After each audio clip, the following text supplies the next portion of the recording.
hppodcraft.com. Okay, ready? The pool, I'm ready. The pool. The job site was beautiful in this early morning sun. Daryl's crew was up in the hills of Marin, working behind an upscale development. The grassy slopes blaze in the slanting light. Great, stately oak trees perched here and there on the rolling terrain. A scattered multitude that bestrode the slopes like gnarly Titan surfers perched on a golden tsunami. But down in this pit for a swimming pool, Daryl, carrying 50 years and wielding a 40-pound air hammer with a dirt chisel, was feeling he'd irrevocably run his life into the ground. That was the opening of The Pool by Michael Shea. Just your typical fun-in-the-sun kind of tale, except with some amorphous otherworldly monsters. And we're going to talk about it here on the H.P. Lovecraft Literary Podcast. I'm Chad Pfeiffer. And I'm Chris Lackey. We're here at hppodcraft.com and Patreon. Once again, we are joined by a special guest. Yes, he's the host of the podcast He Said, Shea Said, as well as its spin-off, Roll in the Shea, and Murder Shea Wrote. Ladies and gentlemen, Patton Oswalt. Hi, everybody, and thank you to all my other listeners that have joined me here today. It was the backdoor pilot, and it worked out. Yeah, we even have those really spin-off was. shows that are totally real as well.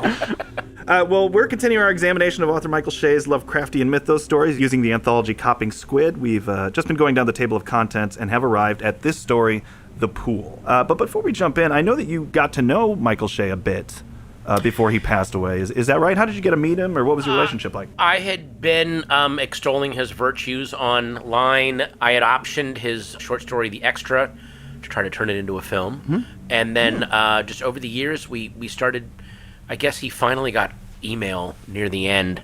So we started emailing him, and he was visiting Burbank, and I was living in Burbank, so I took him to lunch at Chili John's and talked to him about his life. And then he lived in Healdsburg, California. I was going to try to go up there and visit him, and then unfortunately he passed away, which really sucks. But yeah. Was it an easy lunch? I mean, easy to hang out with? He was such an easy hang. He kind of was like this old, kind of like an even more, how do I put it? Kind of reminded me of Tommy Chong. Not that he was a stoner. I think he was very, very clean. I think he'd had some drug problems early on in his life or something. He had a very interesting life. He was very, very into like physical fitness though and health, but he was this leathery old guy with a white beard, really good looking. It's like Silver Fox. You know what he reminded me of? The most interesting weird writer in the world. That's what he looked like. You know? Stay frightened, my friends. Like that's what he looked like.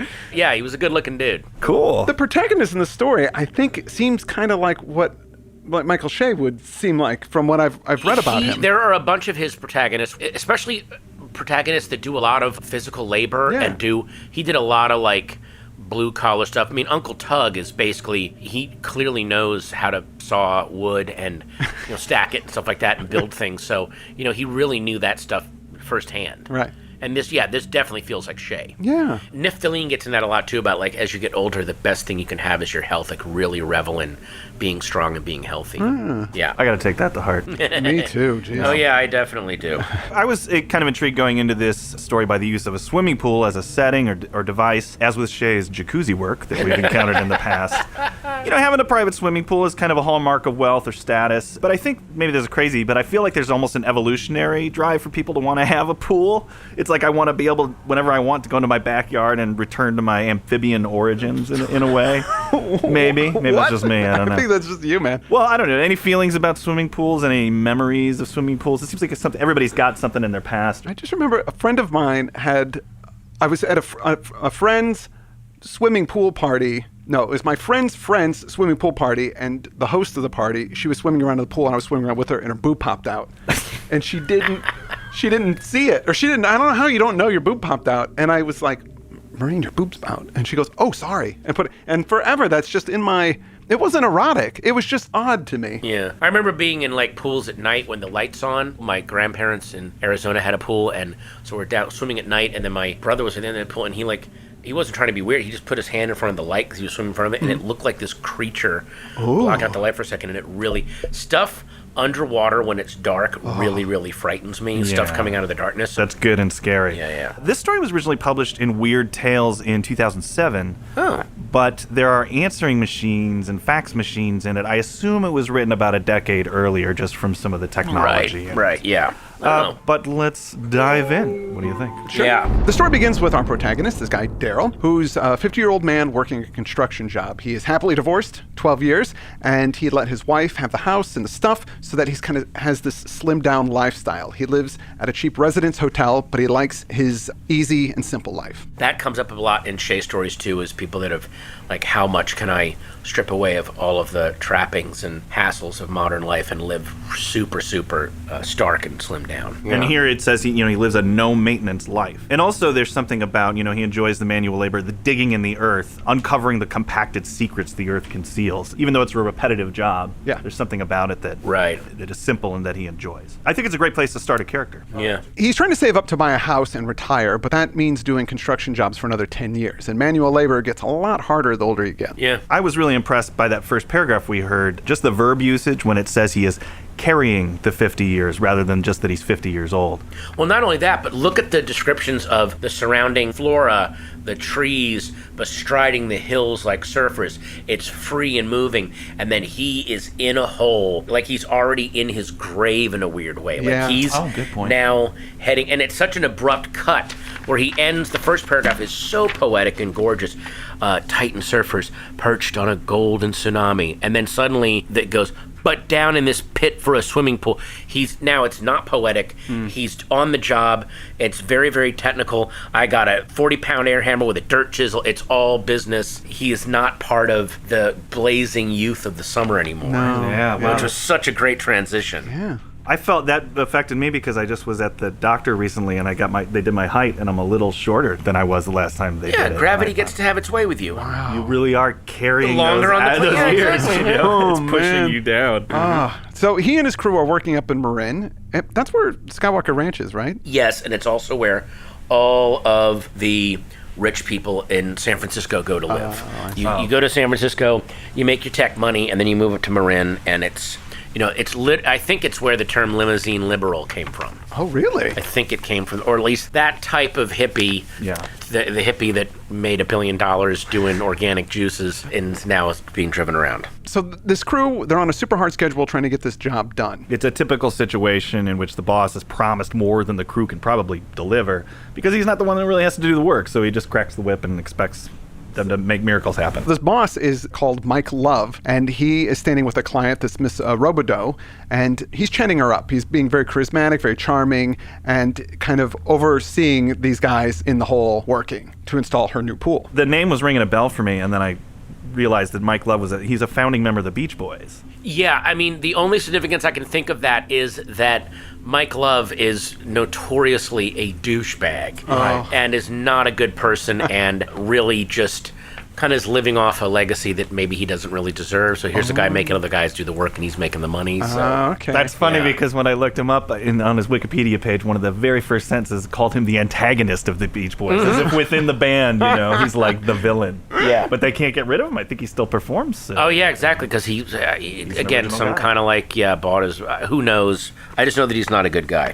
The crew is keeping the schedule and just finishing up the hole when this guy, Raj, who's described as a guy too fat for an undershirt that always wore one. He's goofing. Oh, that's such a great. Oh, Yeah. It's perfect. You know that. It's I a see quick it. I visual. see it, yeah. that's been me, man. Yeah, and I've Yeah. also been that guy. Sure. Yeah. I'm that guy. So he's goofing around, and he takes a big clod of dirt and he slam dunks it into the scoop on the backhoe. But when he lands, he slips and he falls. He goes, my fucking foot! And he screams, and he tells everybody he stepped in a hole. His foot broke through the ground. The crew look around, but they can't find a hole. Not only does Raj's foot and ankle hurt, but they also burn. It says it looked wet, a thin, viscous sheen on the boot, the sock, and the ankle. And this viscous sheen is Emilio Estevez's other brother. Yes. right, Yeah, he Okay. did not go into films. He does. He has weirdly enough, he has a mixed-use condo empire out in down in El Segundo. Yeah, Sheen Towers. They're really big. That's a family name, I think. Viscous. Yeah. Viscous. Well, they get Raj to the hospital, but the foreman knows this is probably something we don't want to look into. There might be a pollutant or something down underneath where they're laying this pool in, and it's probably best not to dwell on it, just to pour the concrete and patch it up, cover it up, which is what they're going to do. And this is actually, for me, was the first bit of horror in the story, because occasionally it strikes me, we go about life just assuming that people who build the things we use or the buildings that we're in are good people who are taking care of us and doing their jobs to the best of their abilities. Why do we think that?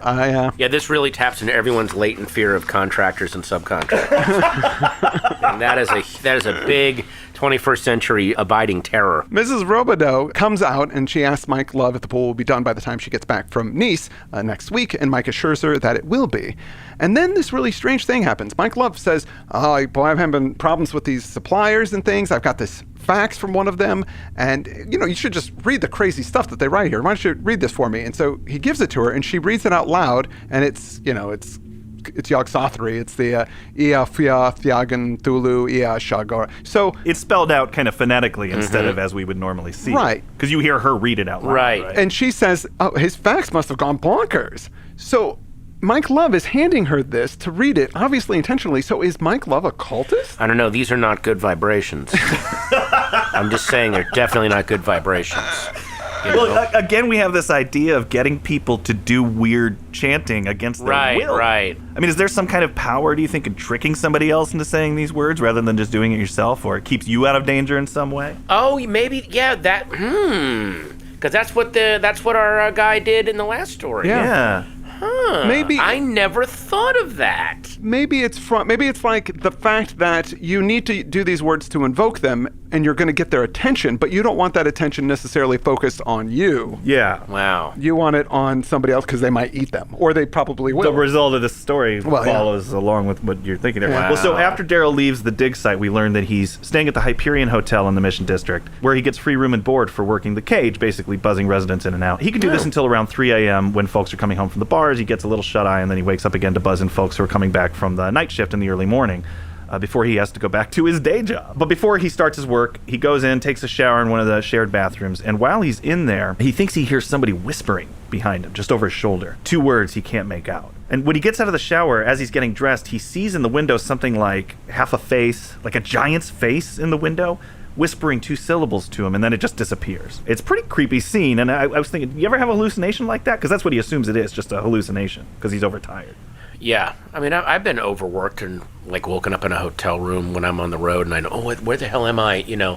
But that is but never giant a face face at the floating. window whispering. No, haven't gone that far. Has happened to me. My friend, when I worked in a warehouse when I was a teenager, my friend Lyle Erickson, who's done music for the show before, we were both playing in a band and not getting a lot of sleep, and then going and doing this day job. And one time he was running the forklift in the candy aisle or something, and he saw Count Dracula at the end of the aisle, like full-on cape, medallion. The medallion that he won for something we never know what it is. Everything about Dracula, the Widow's Peak. Wow. You just saw it. He's tired. He's overworked. But why this hallucination? He goes into a little room and he sits at a typewriter. Right. He's got an old college friend, Brad, who's been giving him copywriting work from his company, looking to maybe ease him back into the white-collar type of job full-time.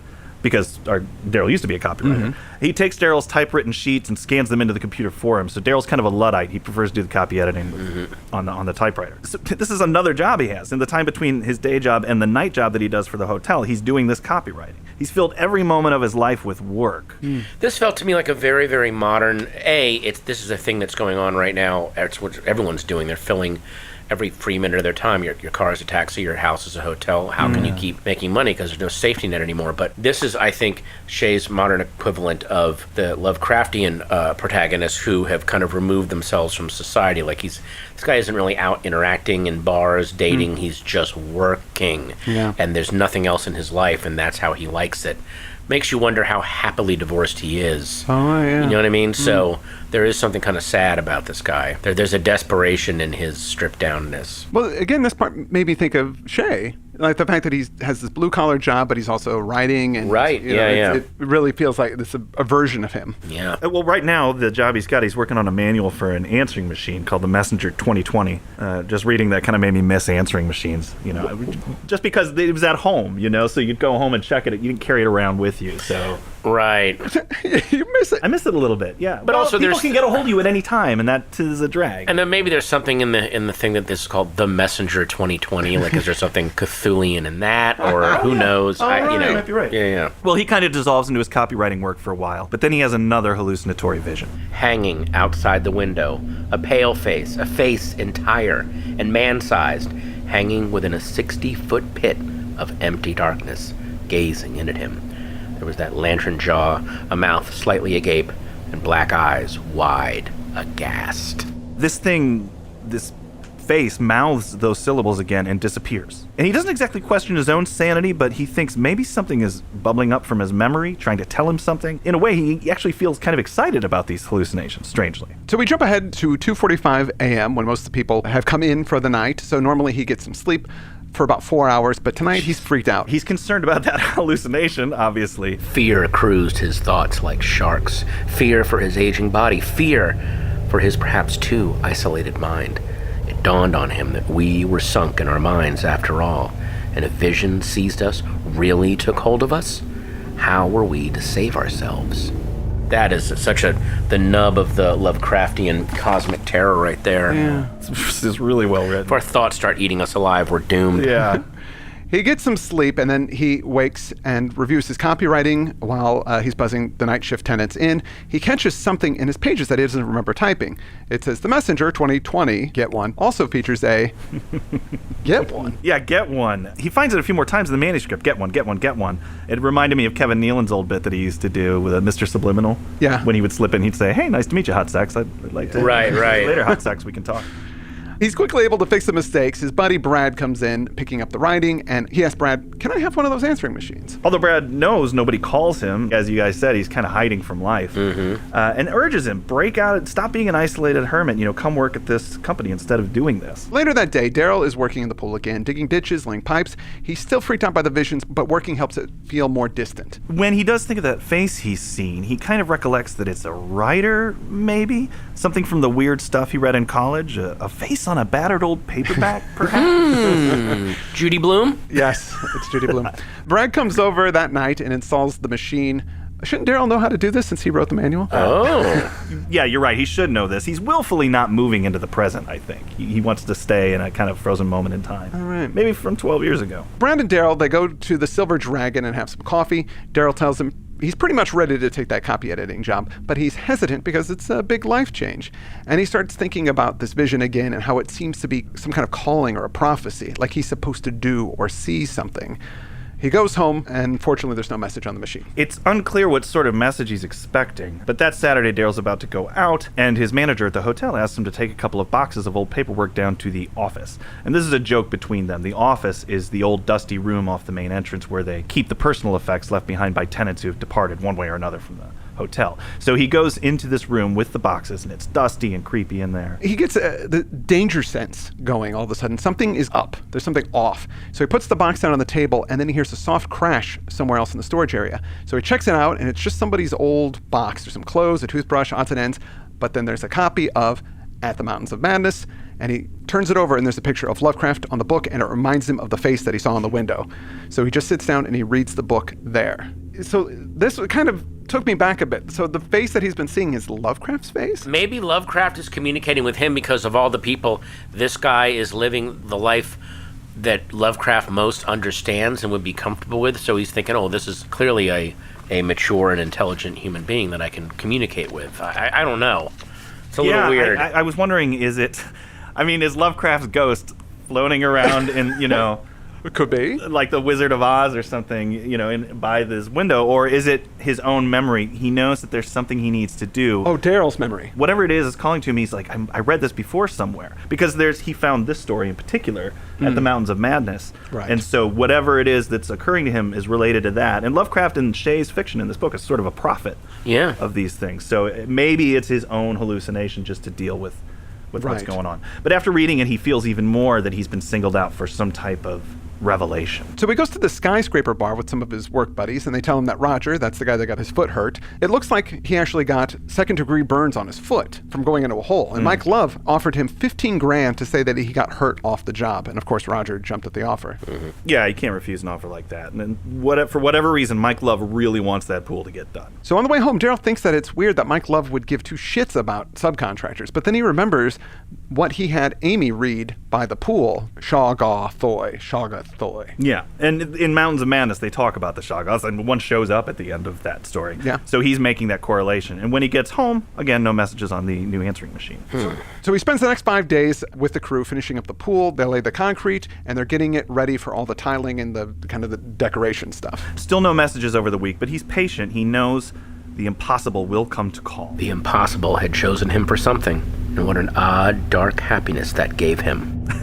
I felt like, hey, you know what? It's great to just be chosen for something. It is nice, come on. Even if it's cosmic terror, it's still, look, they picked me out. There's something's going on. I'm special. Come Saturday, he meets up with the guys at the bar again, and they talk more about Roger and what exactly happened to him. And they go, there was no hole. We looked. There was nothing there. So how did his foot get burned? And they mull it over, but of course nothing is resolved. Daryl goes back to his place, and then there finally is a message on his machine. The pool, see and know. And then there's also an unspoken word, now. Do it now. So he runs back to the bar, and Don and Toby are still there. Daryl asks Don if he can borrow his truck, and he offers to buy them beers for another 3 hours in return. For another 3 hours. And I thought that was a funny moment. Toby says, we haven't been here drinking for 3 hours. But Daryl knows they have because he was there earlier. And just the denial of that was very human to me. It was like a nice moment. Toby. Daryl tells them something is going on at the pool tonight, and he said he's going to go there with or without them, and that has got them hooked. And I love this. Like, I feel this felt very real to me. Like, if one of my friends came in and go, look, I can't explain it. I've got to go to this place and see this thing. I'm going to go there without you. I'd be like, well, what is it? And I don't know, but I got to go look. And I'm like, okay, yeah, let's go. I want to see what this thing is. Yeah, whatever it was, I couldn't stop being curious. I wouldn't be able to refuse it either. They drive up to the house, park away from it, and sneak around back. The first thing they notice is that the pool is finished, filled with sparkling water, and there's a party going on in the house, and they just can't believe it. Never a good thing when there's a party near the end of a horror story. Nope. Obviously, The Outsider, those kinds of things. But I was also thinking of the pool party. Isn't that a pool party in Nightmare on Elm Street 2 that just goes horribly awry? Something, yeah. Amy, Mrs. Robidoux, she slips out of the party in a black one-piece swimming suit, and she's unnoticed by the other people at the party. We switch to her perspective for a moment. She's excited to feel the silkiness of the water in the pool. She thinks of it as her secret baptism. And she cannot believe Mike Love got the pool finished. He must have used some kind of exotic water as well. It's very strange. She describes it. So limpid, but at the same time so textured with little cross currents, so veiny with exquisite snaky little filaments of bubbles. This silvery, shuddery stuff wasn't just water. It was the kind of water only some people could afford. A prized possession, rich and strange. Boy, does he nail that whole San Francisco wealth. There was that thing where people were drinking raw water up there, this expensive, unfiltered. It doesn't go, it's like right from the river, and they were selling it for like $60 a gallon at the Rainbow Co-op. All these tech billionaires were buying it. It's like, we got to have off-the-grid water, not the stuff that goes to that ucky city filtration system. I want it straight out of the river. Like, all this, whatever. How can I keep showing how elite I am? That is so perfect. What? Yeah, and I started to think, even though our protagonist isn't the one that's doing any of these things, he's much more of a witness in this story. Is this a class revenge tale? I mean, are we supposed to savor the fact that this person feeling like, I've got something exclusive that nobody else has? We know it's not going to turn out well, right? Yeah. So it's almost a revenge tale for those of us who aren't in that social status as we read this. It could be. Yeah. She stands by the pool and jumps in, but there is no splash. She just slides in and stops under the water, frozen in place. The water then moves up like a big Jell-O cube and pushes her up 15 feet above the lip of the pool, all Abyss style. The liquid mass is not just the water, but the pool itself. The chrome ladder, the tiled deck, all of it comes up, and then they see what they had left just the day before, which is just the concrete to give the structure of the pool. Right. And then suddenly she's plunging across the deck toward the glass doors and the party. And we switch back to the perspective of Daryl and his pals who move down closer in amazement. And there's this great line here. They were 6 eyeballs. That's all there was to them. Yeah. Tells you everything. Yeah. It's just too much information. That's exactly what that sensation feels like. Before the water even slams into the glass, Mrs. Robidoux gets it because the thing splits into 2 wings, and when it does, it splits her in half as well. Yeah. As the water separates, and then bam, through the glass and into the party. Man, she was having fun till Shoggoth took her party away. Anyway, go ahead. It fills up the house So the guests look like they're in some kind of underwater grotto. Would you say that they kind of catch a wave? Something like that. No. It was a suspended, subaqueous party now. Everyone's torpid gestures of astonishment seemed gestures of acclaim, of dawning rapture. Their martini glasses floated out of their loosening fingers. Their garments billowed like tidal life in the gentle currents of a primordial sea. Their bodies, they begin to cloud and distort. Their flesh melts away, bursts. Their bones seep out of their clothes like smoke. And there's another great line here. Still, they all moved. Their clothes continued booging together for a while, still roughly assembled with the shapes of their vanished bodies. A relaxed party of tasteful casuals. I want to see this music video. Holy Okay, Go's fuck, got to is get that on this right great. away. Yeah. That is amazing. It really is. And it brings me to mind of the first story of the collection, the way that they describe remember the woman that gets absorbed by Chishagawa and they're all getting slowly dissolved. There was a pool going on in that as There's well. a jacuzzi. A jacuzzi. Oh, Yeah. there's a jacuzzi. Yeah. That's right. That's some of his finest jacuzzi work. Then it blasts through what's left of the wall and then back into the drain at the bottom of the pool, and it's just gone. So our guys, they get a little bit closer to see that all the martini glasses and the clothes have been left behind. And they stand there just trying to process what it is that they saw. And then they think, well, wait a minute. That thing is under the ground now, the ground that we're standing on, and so they just get the heck out of there. They left the way they had come, downslope through the moon-silvered grass, and then back up toward the road. The night wind made the grass whisper against their legs and made all three feel, as if for the first time in their lives, the vastness of the night sky. "Daryl," said Don. It didn't quite sound like his voice. "Who told you about this?" They kept climbing in silence while Daryl sifted through all he knew and all he didn't. They had reached the car again before he answered. "I'm going to lay it all out to you. I'm not saying it'll make sense. I'm just going to share what I know, including what I know about Shoggoths." And that's the end of the story. Yeah. When he says that, I guess he's going to tell them all he knows from Lovecraft's work about Shoggoths. Yeah. He's not really in the know the way some of the other characters we've met in these tales are. And I wonder if he's going to tell them about the giant H.P. Lovecraft head that visits him occasionally to whisper. Or is this just another recruit in that group in the first two stories of the City Walkers that are going to assemble against Cthulhu and try to stop this invasion, to see another...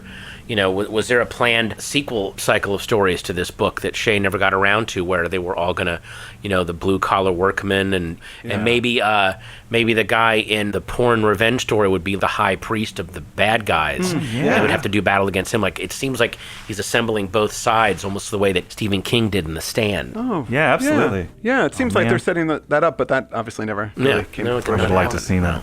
Well, so we have the thing earlier where Mike Love has the woman read the chanting. But the thing that's introduced here is that somebody has to witness what happens. There has to be a witness.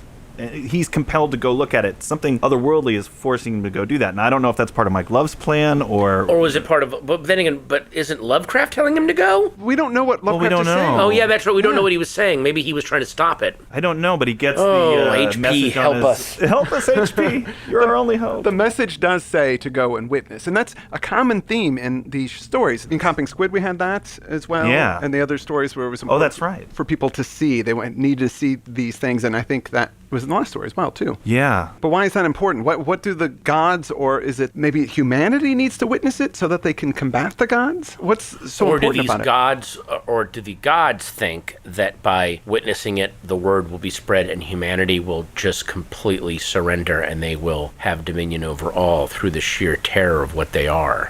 I don't know. That's a good question. Yeah. That's a very good question. One I don't have an answer to. Me neither.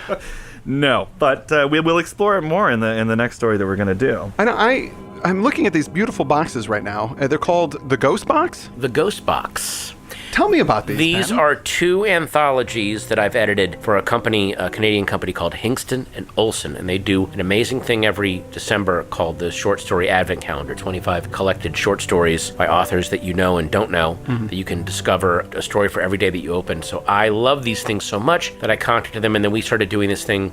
We've done two of them now. We're doing a third one this October. It's called The Ghost Box, 11 short stories by authors old and new, with an introduction by me, and it's a gorgeous design, a little magnetic cover that opens up. Each of the stories is in a little pamphlet form with a really cool illustration on each one that kind of says symbolically what the story is about. And I just love the Hinkson and Olsen Company is such an incredible publishing outfit, and so we're doing our third collection this October. They're beautiful. I can't wait to dig into them. There's a few stories that we've covered on this show that are included in there, but Yes. a bunch that we haven't. So I'm looking forward to reading it. And I was showing you there's some authors you've never heard of. Yes. So Right, I was yeah. very excited for you to maybe read those and go, oh, we need to start looking at these people. Mm-hmm. Yeah, lots more to discover. Well, we'll link out to that in the show notes because I really think listeners of the show are going to want to pick those up. Yes. It's good stuff. Well, You don't want to pre-order the third one because these things sell out, so you want to grab it. in demand. In demand. Well, with that, I want to thank Patton for joining us and talking more Shea. Thank you. And please listen to some of my other new Shea podcasts coming up. Shay's Gotta Have It. Shay's Having a Baby. And Shea Anything. So those are those are about to launch, and we're very, very excited. Whoa. And of course, my new Michael Shea focused fitness podcast, Shea Hulk. So we are very, very excited, and we hope you tune in. And please go to the Patreon page. It's only $500 a month. Get Wow. you this great content. It's a deal. Yeah. You get a lot of content for that, Yeah. so it's worth it. So just keep poking around on the internet, and eventually you'll find that stuff. And that's all we've got for this episode. Thanks so much for tuning in. I'm Chad Pfeiffer. I'm Chris Lackey. And I'm Patton Oswalt. And I'm Patton Oswalt. Why do I keep forgetting? I'm sorry. I'm Patton Oswalt. Oh, God. And you've been listening to the H.P. Lovecraft Literary Podcast. At hppodcraft.com. hppodcraft.com.